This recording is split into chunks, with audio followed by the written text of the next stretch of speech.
നീ എന്താ ഇവിടെ? എന്നെ ഇവിടെ കെട്ടിച്ചാണ്. ഈ കമ്മിറ്റി ഓഫീസിലോ? കല്യാണമൊക്കെ കഴിഞ്ഞല്ലേ? ഭർത്താവിന് എന്താ ജോലി? വർക്ക്ഷോപ്പിലാ. ചുമ്മാ ഒരു ഗ്രീസിന്റെ പണം.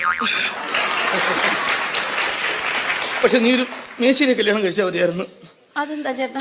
അതാകുമ്പോ നിനക്കും നല്ലോണം തേക്കാൻ അറിയാലോ. രണ്ടുപേർക്കും ഇറങ്ങാറുണ്ടല്ലോ സൈറ്റിലോട്ട്. ഇപ്പൊ വരാന്ന് പറഞ്ഞ് ചേട്ടൻ പോകുമ്പോ പോയല്ലേ. ഇന്ന് വരും നാളെ വരും എന്ന് എത്ര നാളെന്ന് വെച്ച് ഞാൻ കാത്തിരിക്കാനാ.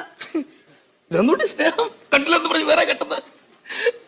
കാഞ്ചനമാലയെ പോലെ കാത്തിരിക്കുമെന്ന് ഞാൻ കരുതി. ഇതിനെ പോലെ ഏതെങ്കിലും വെള്ളത്തിൽ വീണ് ചത്തിട്ടുണ്ടാവുമെന്ന് ഞാനും കരുതി. എനിക്കൊരു കുഞ്ഞുണ്ടായ ആൺകുഞ്ഞാണെങ്കിൽ അവന് ചേട്ടന്റെ പേരിടണോന്നാ ഞാൻ വിചാരിച്ചിരുന്ന. അറിയോ എന്തിനടി വല്ലവനും കലോത്സവത്തിന് കിട്ടിയ ട്രോഫിയിൽ എന്റെ പേര് കുത്തി വെക്കുന്നത്? ചേട്ടാ.